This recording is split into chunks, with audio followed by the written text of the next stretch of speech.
violação dos direitos humanos, tráfico de pessoas, corrupção, fluxo migratório, cidadania, questões de gênero, minorias. Esses e outros assuntos tratados aqui no Direitos Humanos e Democracia, série de entrevistas especiais em comemoração aos 70 anos da Declaração Universal dos Direitos Humanos e dos 30 anos da Constituição Federal Brasileira. Direitos Humanos e Democracia, uma produção da Assessoria de Comunicação da Universidade Federal do Maranhão. Olá, eu sou Kessia Carvalho e acompanhe agora o Direitos Humanos e Democracia, uma série especial em comemoração aos 70 anos da Declaração Universal dos Direitos Humanos e dos 30 anos da Constituição Federal Brasileira. Essa é uma produção da Assessoria de Comunicação da Universidade Federal do Maranhão. E hoje, na série Direitos Humanos e Democracia, vamos falar sobre questões de gênero e violações dos direitos humanos. Vivemos num mundo dominado por homens, numa cultura dominada pelos homens. Isto é verdade em governos, administrações públicas, no setor privado, mas também em organizações internacionais como a ONU. Portanto, a questão central para a igualdade de gênero é uma questão de poder.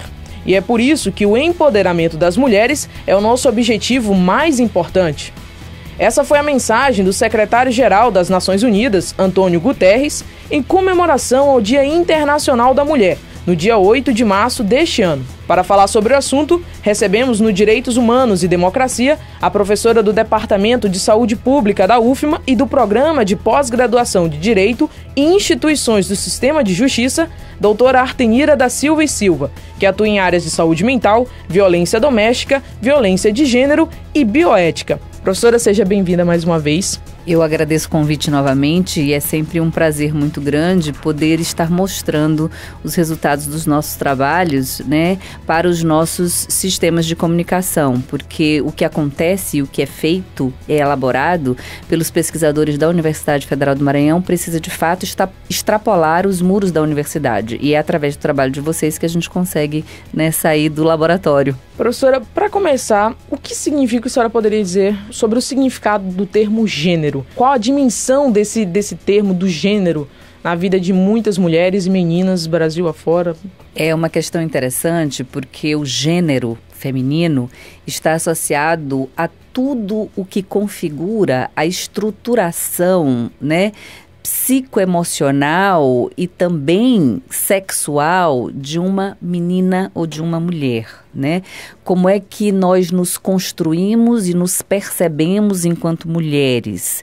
O que é esperado de uma pessoa, de um ser humano, uma vez que ele tem esta identidade de gênero, né? Ser mulher.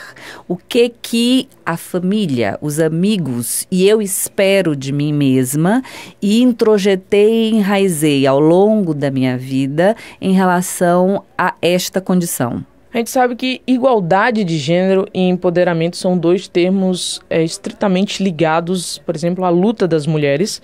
Mas de que luta nós estamos falando exatamente? Eu acho que é interessantíssimo a gente começar a refletir sobre a nossa luta cotidiana, né? E não só nós somos violentadas, mas nós também violentamos outras mulheres, né? Nós temos uma dificuldade, por exemplo, de entender a opinião, a percepção de outra mulher. Então, quando uma mulher critica, né, alguém ou uma ideia, a gente toma essa crítica como pessoal. Então, no momento em que, por exemplo, eu exerço um determinado trabalho e uma mulher vai criticar o meu trabalho no sentido de: Artenira, eu acho que você deveria pesquisar X ao invés de pesquisar Y.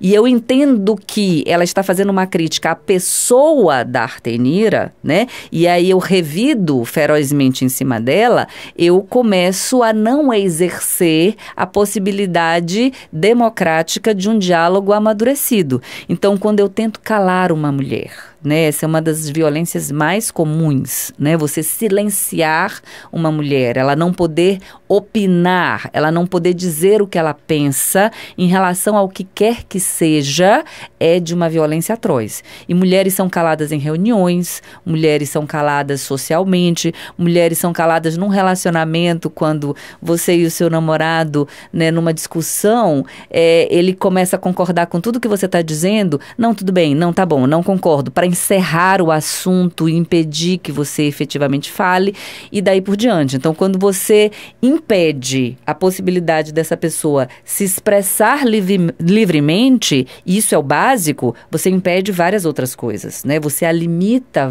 de várias outras maneiras em termos da atuação desta pessoa no mundo. Então, nós mulheres temos, né, que tomar cuidado com o nosso cotidiano para que a gente não repita a violência que a gente diz que a gente combate. Então, se eu estou me trabalhando para o combate em relação à violência contra outras mulheres, eu tenho que atentar para o meu comportamento para que eu não cale uma outra mulher, para que eu não seja cúmplice da violência que uma outra mulher sofre. Tá? Porque, do contrário, a gente vai estar reafirmando a naturalização da violência. Fica tudo muito normal, fica tudo muito natural. É natural que você tenha que se preocupar com a roupa que você está vestindo para evitar que alguém lhe olhe diferente numa parada de ônibus. É natural que você atente para não falar muito palavrão, porque isso desqualifica o seu discurso feminino, né? É natural que você se identifique com características como docilidade, amabilidade, beleza, em detrimento de coragem, em detrimento de inteligência, em detrimento de ousadia. Então, a cultura sexista, né, que identifica determinadas características ou comportamentos a mulheres e outros a homens de uma forma muito caracterizada, estereotipada, como cor-de-rosa é de mulher, azul é de homem, né, reafirma exatamente o que a gente tenta combater. Porque quando a gente fala em violência de gênero, a gente não combate o homem, a gente combate o machismo, a gente combate a cultura que sujeita e que impede a igualdade de direitos entre homens e mulheres. A senhora falou sobre a questão do silenciar a voz. É uma das violações mais comuns. Que outras violações e outros tipos são tão comuns, infelizmente, ainda nessa nossa realidade, quanto essa? Eu vou me reportar a uma pesquisa que foi realizada em 2014, né, com meninas, né, e meninas em 51 países diferentes, dentre eles o Brasil. E quando nós pesquisadores sentamos para pensar o Brasil, obviamente que a gente consegue concluir facilmente que uma menina indígena ou uma menina quilombola pensa diferente de uma menina da capital do Rio Grande do Sul e pensa diferente de uma menina da capital do Nordeste, né? E então, a partir disso, nós recortamos o país em 5 regiões e sorteamos um estado para ser representativo de cada região, para que a gente pudesse colher as informações em relação à percepção dessas meninas entre 6 e 14 anos no que dizia respeito a os seus direitos, ou a igualdade de direitos delas em relação aos meninos, né? Isso era essencial na pesquisa. E aí nós entrevistamos meninas no interior do Maranhão, 5 municípios sorteados, e na capital maranhense, em escolas públicas e privadas, de forma que a gente tivesse meninas representadas de todos os segmentos sociais e elas efetivamente tivessem a sua pluralidade de vozes mais representadas na pesquisa. E foi muito interessante observar que desde muito pequenas elas começam a perceber essas violações de direitos, tá? Para que tu tenhas uma ideia, um dos principais motivos para uma menina faltar aula em escola pública é ela precisar ajudar em casa em atividades domésticas ou com irmãos mais novos, em detrimento de seus irmãos mais velhos do sexo masculino, por exemplo, tá? E os meninos faltam mais à escola por doença, por exemplo. E fora isso, elas são mais demandadas no ambiente doméstico. Isto é uma violação de direitos? É uma violação de direitos, porque tanto meninos quanto meninas deveriam ser demandados nas atividades domésticas que exigem uma habilidade psicomotora que ambos possuem. No momento em que eu só demando a menina, o que eu estou fazendo? Ela vai ter menos tempo para brincar e para estudar. Então, entre 6 e 14 anos, ela já percebe muito facilmente que ela tem que se esforçar mais em menos tempo do que os seus pares, né, do gênero masculino na mesma faixa etária, para conseguir as notas que elas conseguem, e elas não têm notas menores do que esses meninos. E aí, quando elas entram na puberdade, no início da adolescência, elas também percebem claramente as restrições. Se é menina, ela volta para casa mais cedo. Se é menina, ela não pode ficar com vários meninos, ela tem que namorar sério. Se é menina e vai para uma festa, a gente vai prestar atenção em que roupa que ela efetivamente está usando ou não está usando. Então, elas vão se ajustando a uma série de restrições nos seus comportamentos, né? Sentar de perna fechada, não falar palavrão. Então, todo o universo que é mais livre para os meninos é podado para as meninas, e elas vão percebendo isso com clareza. E me chamou muita atenção, positivamente, quando nós perguntávamos para essas meninas em grupos focais, né? E em grupos focais, você sabe que é uma técnica de pesquisa que permite que elas falem mais livremente, elas não estão ali restritas a opções num questionário, né? Qual é o seu maior sonho? Né? O meu maior sonho é ser doutora. E o que pode ajudar você a conquistar esse sonho? Estudar muito. Né? E você consegue identificar alguma dificuldade, algum dificultador para que você alcance esse sonho? Casar e ter filhos. Tá? Então, enquanto há 50 anos atrás, casar e ter filhos era o sonho dessas meninas, hoje elas percebem como uma possibilidade de impedimento ou dificultador. Por quê? Porque se ela tiver filhos, é praticamente ela quem vai cuidar.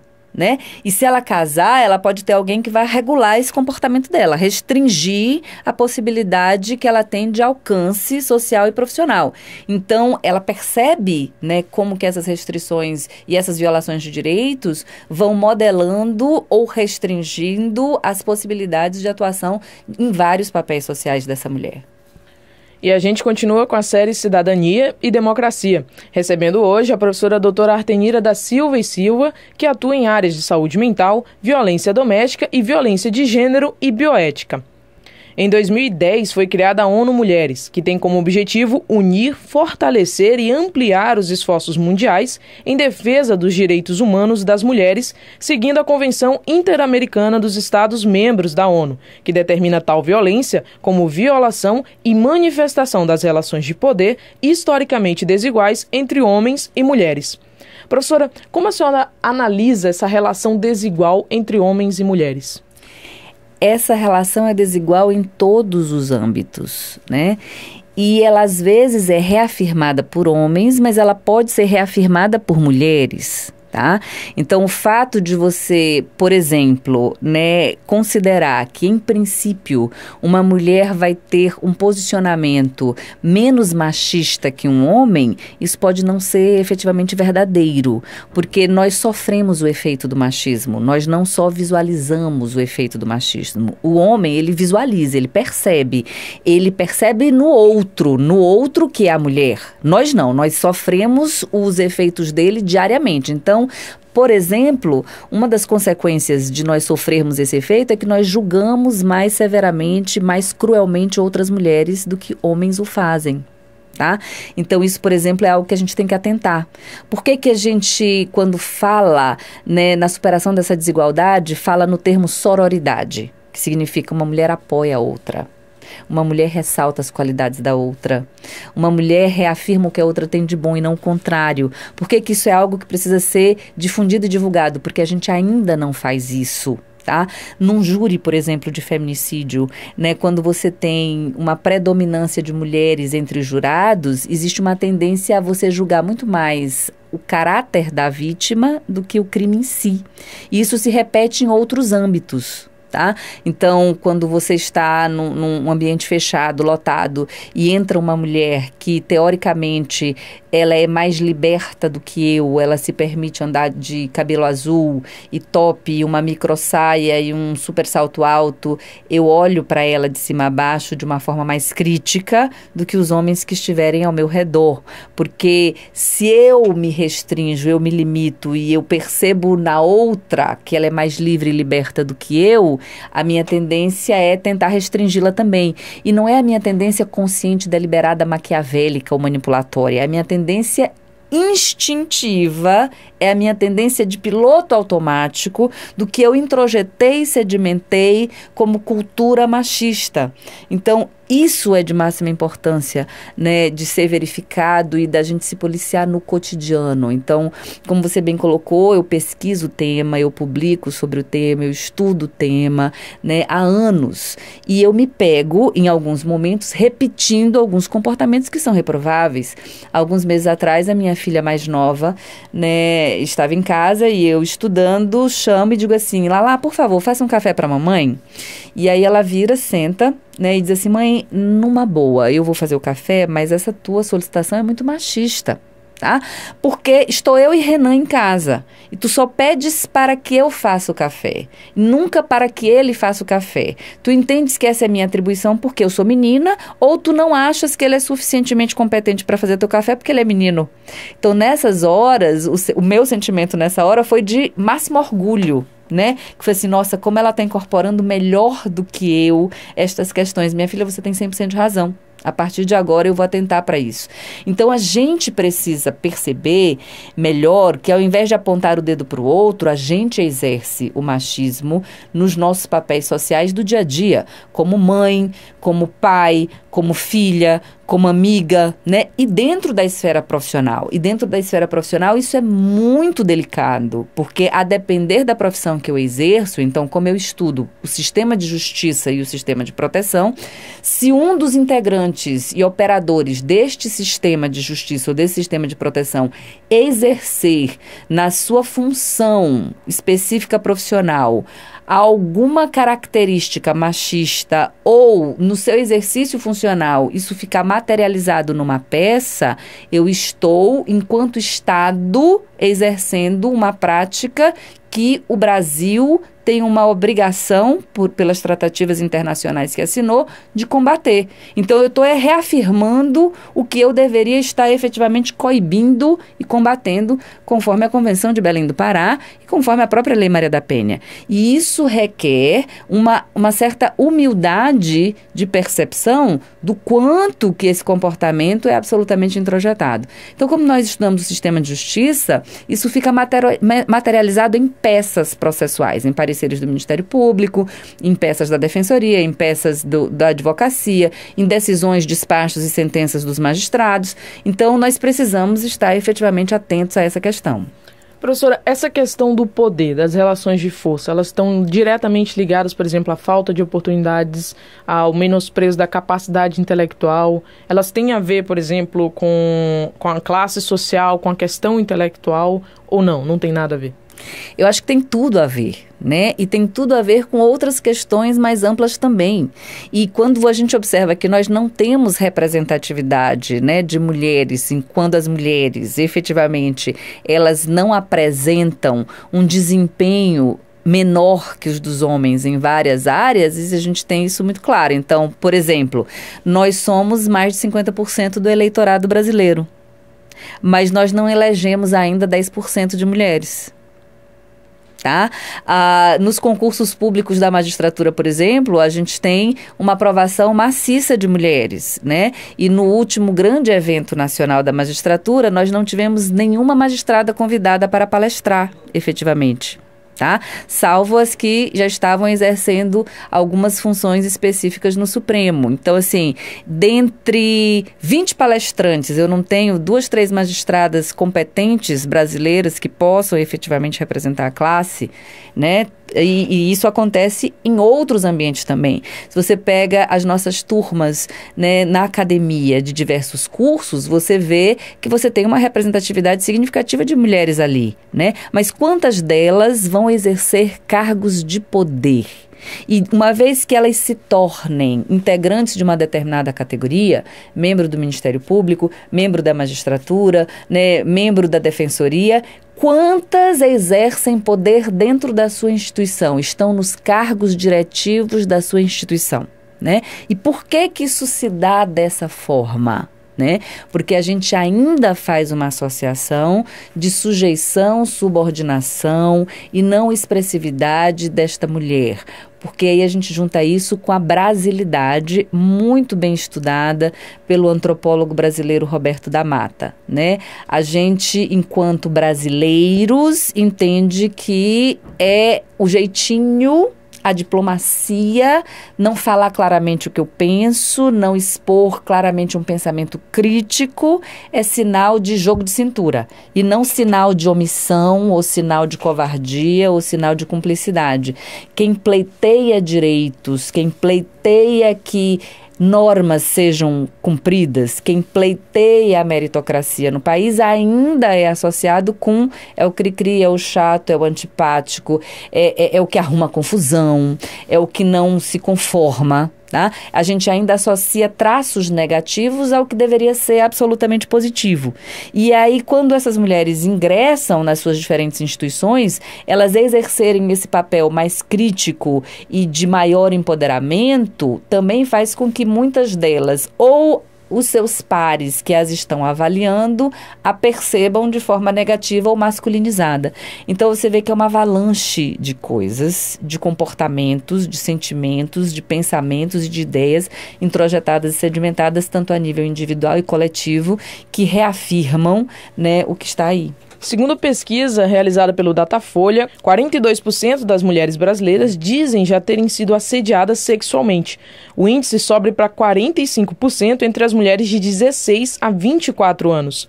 29% afirmam terem sido assediadas na rua e 22% dentro do transporte público. São inúmeros os casos e estatísticas de violência contra as mulheres, porém, a legislação ainda faz diversas subnotificações em relação à violência sexual e até mesmo a física, psicológica, tortura e ameaça.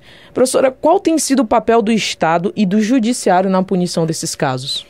Essa é uma pergunta de máxima relevância. Então, quando você citou, né, os seus dados de pesquisa, você cita já da mulher, né, após a entrada na adolescência. Não vamos esquecer que a menina é mais violentada sexualmente que o menino no seu ambiente doméstico, né? Já na infância.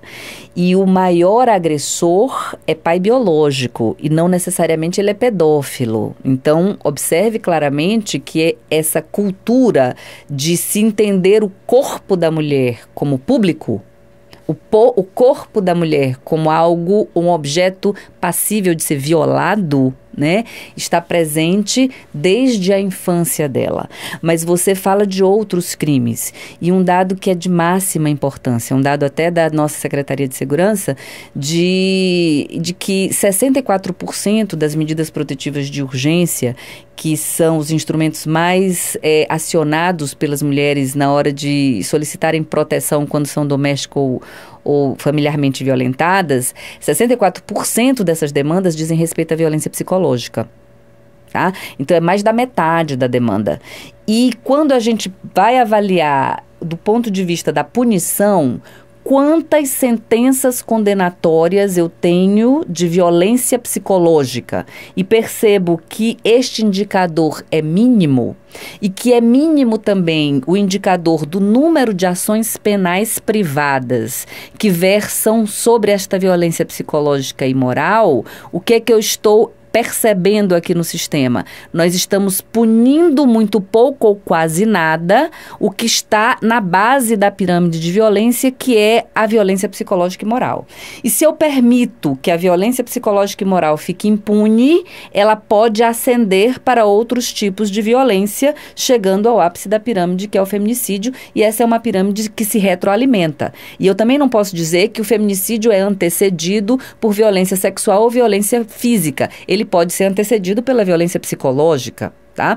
E ela é insidiosa e, diferentemente da violência psicológica, que define meramente um crime contra a honra quando ela é social, quando você é xingada, por exemplo, por alguém no meio da rua que é um estranho, e que você pode olhar para a pessoa e dizer assim, ele está num mau dia ou está doido, eu vou virar as costas e não vou ligar para aquilo. Se você é absolutamente injuriada, né, e massacrada pelo seu companheiro com quem você coabita diariamente, durante semanas, meses e anos, isso deteriora a sua saúde. E aí eu não tenho mais apenas a lesão à honra desta mulher. Eu tenho a lesão à saúde dessa mulher. O que o nosso Código Penal, no seu artigo 129, define como lesão corporal. É um crime mais grave. Então, a violência psicológica de âmbito doméstico e familiar é de máxima gravidade. Tá? Então, é violência psicológica, por exemplo, quando eu entro com pedido de medida protetiva ou com uma ação penal e o agressor resolve ir para a vara da família, por exemplo, pedir a guarda dos filhos, para gerar medo e a possibilidade de eu recuar em relação à minha atuação na vara da mulher. Tá? Então, a violência psicológica ela é complexa, mas é uma falácia dizer que ela não é mensurável e que ela é invisível. Ela não é invisível, ela é invisibilizada. A gente está fazendo questão de não dar a ela a importância que ela tem, mas ela é tão visível que ela deixa rastros objetivos, né? Uma mulher domesticamente violentada do ponto de vista psicológico, ela falta o trabalho em média 18 dias por ano, tá? Em função disso. Ela adoece e busca, né, postos de saúde, unidades básicas de saúde, também em função disso. E uma perícia psicológica definiria a materialidade dos sintomas que esta violência vem causando. Então, ela não é uma violência invisível, ela é uma violência invisibilizada no sistema de justiça e minimizada, infravalorada pela sociedade de uma maneira geral. E ela é absolutamente ressaltada pelas vítimas. Então, se você pegar uma vítima de estupro, por exemplo, e perguntar para ela o que foi mais sofrido ou dolorido na violência que ela sofreu, ela não vai te relatar a dor física. Ela vai te relatar a humilhação. Ela vai te relatar o nojo. Ela vai te relatar a sujeição, a impotência que ela sentiu. Tá? Ela não vai reafirmar a dor física A, B ou C que passou em tantos dias, né? Ela vai reafirmar aquilo que ela vai ter dificuldade de elaboração e que vai ter repercussão, inclusive, nos relacionamentos sexuais futuros dela. Na maioria dos casos foi, como a senhora falou agora há pouco, essa questão do julgamento moral da sociedade é o que pesa mais para a vítima, né? Como lidar com isso? Ela precisa, de fato, aí a gente volta de novo para a palavra empoderamento, né? Quanto mais nós pesquisarmos, divulgarmos, e a mídia tem um papel fundamental em relação a isso, de que não é normal, de que não é natural você sofrer violência, ela pode ter uma melhor condição de não aceitar esse contexto. E o julgamento moral virá porque a nível coletivo e a nível individual, isso está enraizado. E mudar isso implica em trabalhar essas questões a nível de escola, em trabalhar essas questões dentro de casa, em trabalhar essas questões com todas as meninas com quem eu convivo, e todo mundo convive com várias, com todas as mulheres com quem eu convivo, no meu ambiente de trabalho, tá? Então, eu tenho duas opções. E eu digo que são duas opções bem objetivas. Ou eu vou ser cúmplice da violência que eu presencio diariamente em relação a meninas e mulheres, ou eu vou ser a chata e a cri-cri e a antipática que vai dizer, epa, isso aqui não tá legal. Não, olha, eu acho que você não devia falar assim com ela. Ou eu acho que você não deveria fazer isso. Ou não aceite que ele fale assim com você, né? Isso aí não é legal, não é normal, não é natural. Então a gente só tem essas duas posturas para escolher. Ou eu sou cúmplice desta violência e reafirmo esta violência, ou eu vou ser socialmente julgada como sendo a chata, antipática, cri-cri e me posicionar contra essa violência, né? Porque é aquela história de que não é aceitável fazer brincadeiras, entre aspas, 1000 aspas, brincadeira com esse tipo de conteúdo. Porque as brincadeiras, elas também ajudam a introjetar e naturalizar e reafirmar. Tá? Então, quando eu brinco ou quando eu ouço uma música e acho muito interessante uma música à la Surubinha de Leve, tá? Eu estou reafirmando uma cultura que está preconizando e sedimentando o que a gente precisa combater. Então, quando eu pego duplas de adolescentes fazendo versões de resposta para o Surubinha de Leve, é muito interessante. Tá? Quando eu percebo que no dia a dia eu não fico mais calada, eu apoio a mulher que está sendo sujeitada e calada, né, e trucidada na minha frente, eu também estou tendo um posicionamento diferenciado.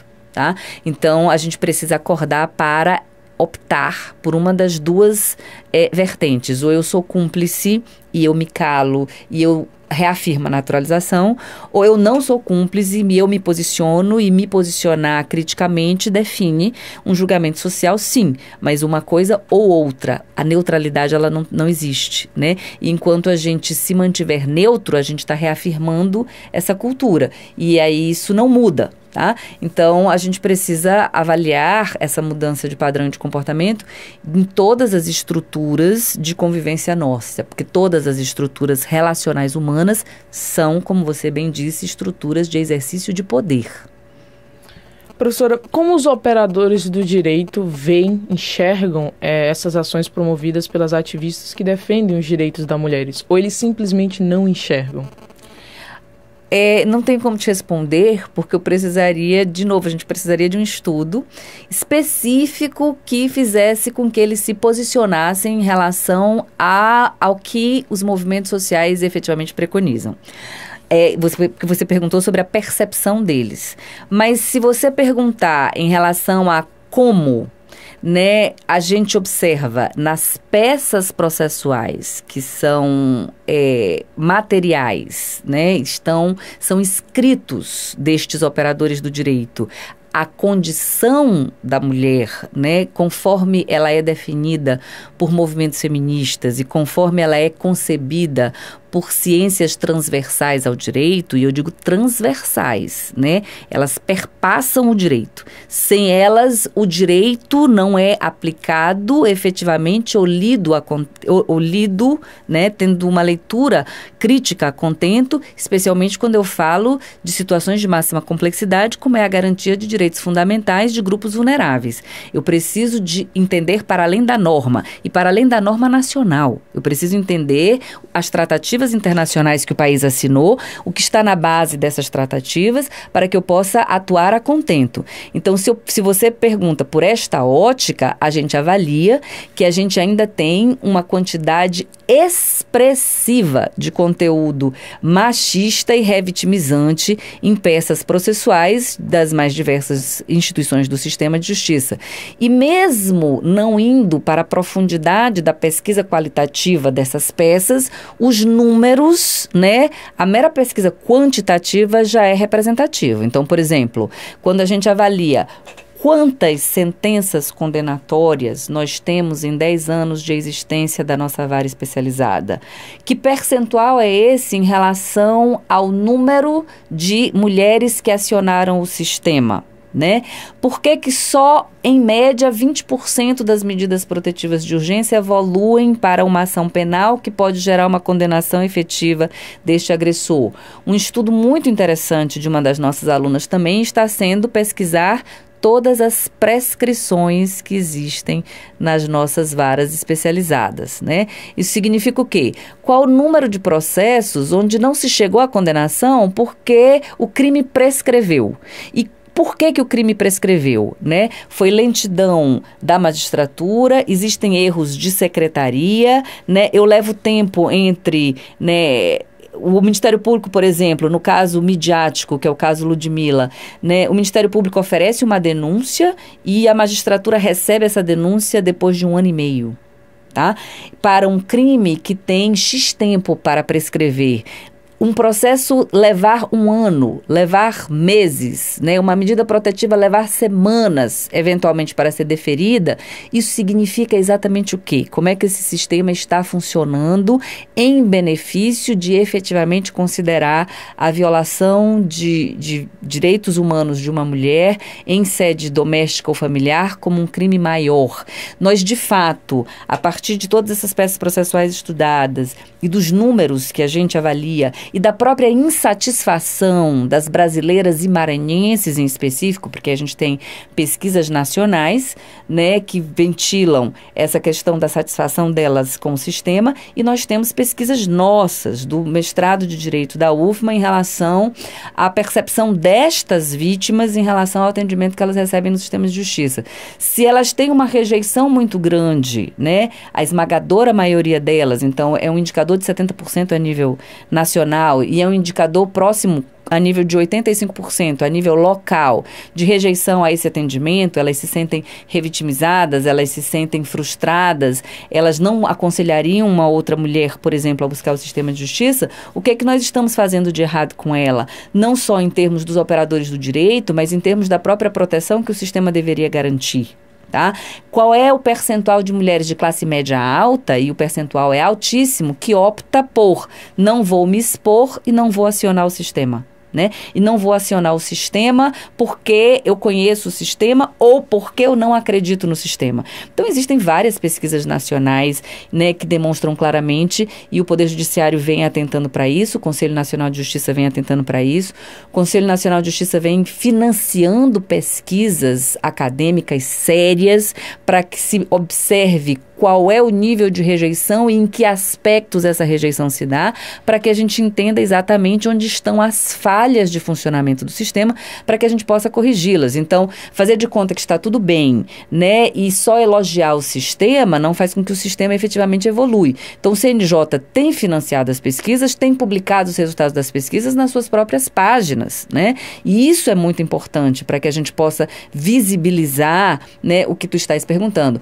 Como é que o operador do direito vê a demanda dos movimentos? Então, eu não tenho como te precisar a percepção dele direta, porque nós não temos estudos em relação a isso, mas eu tenho como te precisar como é que esta percepção, ela é espelhada nas peças processuais, ela é espelhada nos manejos processuais e ela é espelhada na percepção da vítima de como ela é atendida dentro desse sistema. Então, nós podermos fazer uma avaliação crítica em relação a isso é fundamental. Atualmente, no Brasil, existe uma central de atendimento à mulher. Para denunciar qualquer tipo de violência contra a mulher, basta ligar 180. Professora, para encerrar, eu gostaria de saber, o público aí em casa, o Maranhão ele tem avançado em relação à proteção da mulher doméstica e familiarmente vitimada, violentada? Se sim, de que forma? Olha, em 2018 nós demos um passo muito significativo, né, e pioneiro a nível de Brasil.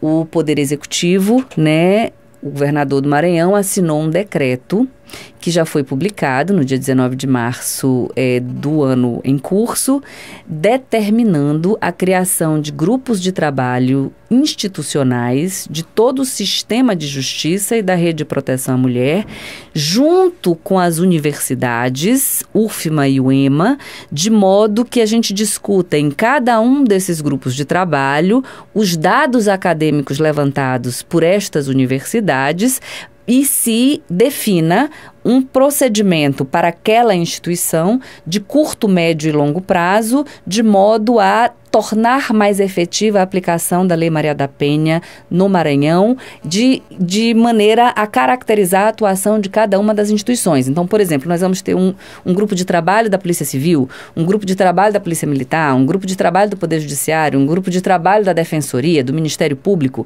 Então, no momento em que essas instituições vão sentar juntos com um representante do Executivo, da Secretaria da Mulher, e juntos com 3 representantes acadêmicos para discutir do ponto de vista científico os dados que nós encontramos da atuação de cada instituição e definir um relatório de trabalho, um relatório final desses grupos de trabalho com proposituras práticas a serem implementadas de imediato, nós vamos ter um manual, né, de procedimentos que podem ser aplicados não só a nível de Maranhão, como a nível de Brasil. Então, é o Maranhão exportando tecnologia social para o resto do Brasil, de modo a podermos avançar na efetividade da Lei Maria da Penha. E o que vai definir se essas proposituras são, de fato, eficientes ou não, é a redução da violência.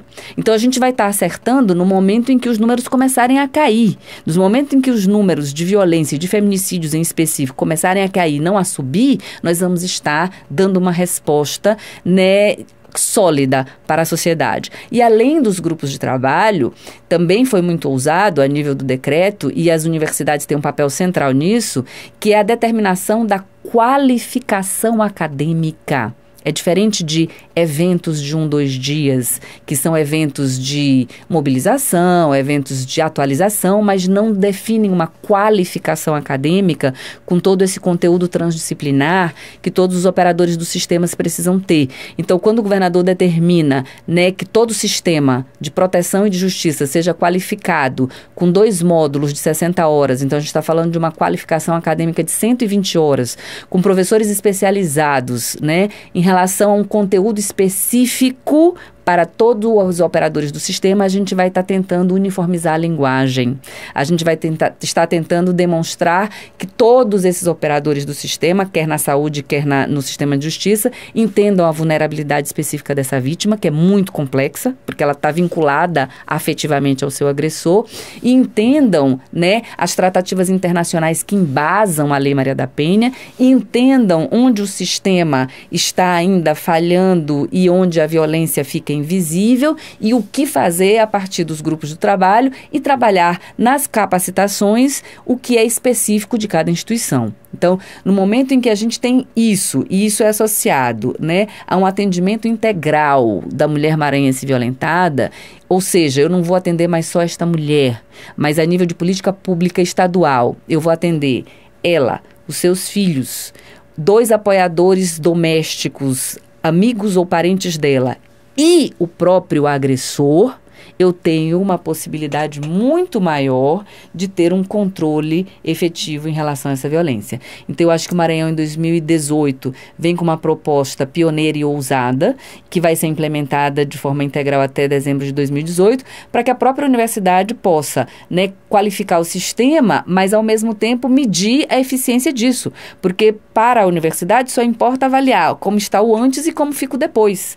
E aí, depois da avaliação, é que a gente vai dizer o que a gente conseguiu melhorar com a capacitação, o que a gente conseguiu melhorar implementando as recomendações dos GTs e daí por diante, porque eu digo sempre que uma característica do nosso trabalho aqui é que nós não trabalhamos com opiniões, nós trabalhamos com dados e nós trabalhamos com o monitoramento e a avaliação do que efetivamente a gente implementa. Bom, nós conversamos com a professora da UFMA, doutora Artenira da Silva e Silva. Professora, mais uma vez, obrigada pela sua presença. A série Direitos Humanos e Democracia é uma produção da Assessoria de Comunicação da UFMA. E na próxima segunda, falaremos sobre o tráfico internacional de pessoas. Com coordenação de Marcos Belfort, edição de áudio de Anderson Rodrigues e produção de Adriana Menezes, Kessia Carvalho.